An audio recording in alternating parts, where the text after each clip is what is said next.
नमस्कार. गुंजन रेसिपी मराठीमध्ये तुमचे खूप खूप स्वागत आहे. आज आपण सुकट करणार आहोत. त्यासाठी मी इथं कढईमध्ये सुकट भाजून घेणार आहे. 1-5 मिनिट आपली सुकट भाजून झाली की आपण ही प्लेटमध्ये काढून घेऊया.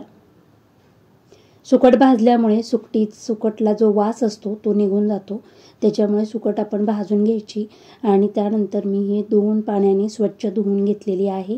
कढईमध्ये तेल गरम करायला ठेवलेले आहे. 2 चमचे तेल टाकले की त्यामध्ये आपण कांदा टाकून घेऊया. कांदा परतत असतानाच मी त्याच्यामध्ये बारीक चिरलेली कोथिंबीर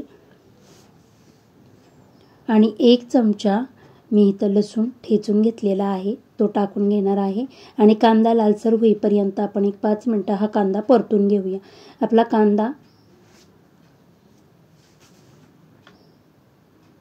5 मिनिटांनी परतून झाला की त्याच्यामध्ये मी टोमॅटो टाकून घेणार आहे. जर तुमच्याकडे आमसूल असेल तर आमसूल टाका. टोमॅटो नाही टाकलं तरीही चालेल किंवा स्किप केलं तरीही चालेल. टोमॅटो टाकून झालं की 1-5 मिनिटं आपण हा टोमॅटो आणि कांदा शिजवून घेणार आहोत. टोमॅटो कांदा चांगला शिजला मऊसर झाला की त्यामध्ये आपण हळद आणि 1 चमचा कांदा लसूण मसाला टाकून आपण हे तेल सुटेपर्यंत परतून घेणार आहोत. आपल्या मसाल्यांना तेल सुटले की आपण इथं स्वच्छ करून घेतलेली सुकट टाकून घेऊया.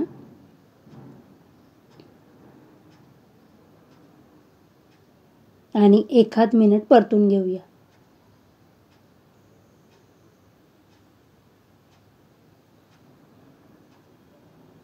आता मी ह्याच्यामध्ये 1 वांग बारीक कट करून घेतलेला आहे. हे टाकून 5 ते 7 मिनिटं मी वांग्याबरोबर ही सुकट परतून घेणार आहे. आता त्यामध्येच आपण टाकूया चवीनुसार मीठ. सुकटीमध्ये सुद्धा मीठ असतं त्यामुळे मीठ बेतानेच टाका.